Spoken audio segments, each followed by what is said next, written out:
അസ്സലാമു അലൈക്കും വറഹ്മത്തുള്ളാഹി വബറകാതുഹു. ഈ കാണുന്ന വ്യക്തി ഹനീഫ് ഉസ്താദാണ്.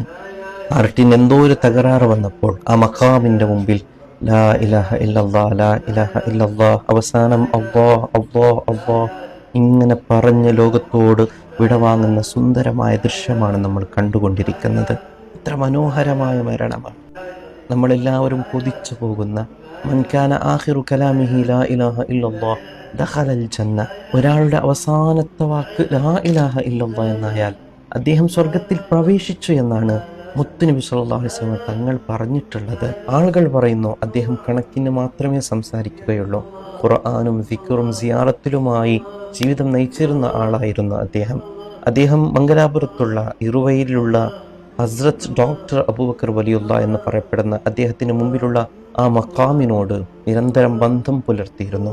ആ മക്കാമിൻ്റെ അരികിലേക്ക് പോയി സിയാറത്തും ഖുർആനും യാസീനും പാരായണം ചെയ്തുകൊണ്ട് അദ്ദേഹം ജീവിച്ചിരുന്നു. അവസാനം ആ മഹാന്റെ ചാരത്ത് വെച്ച് തന്നെ ലോകത്തോട് ലാ ഇലാഹ ഇല്ലല്ലാഹ് എന്ന കലിമത്ത് ഉറക്കെ പറഞ്ഞ് മരിക്കാനുള്ള ഭാഗ്യം സിദ്ധിച്ചെങ്കിൽ പ്രിയപ്പെട്ട മുഅ്മിനീങ്ങളെ, ഔലിയാക്കളോട് ബന്ധം പുലർത്തുന്ന ജീവിതം നമുക്കെല്ലാവർക്കും അല്ലാഹു പ്രദാനം ചെയ്യട്ടെ.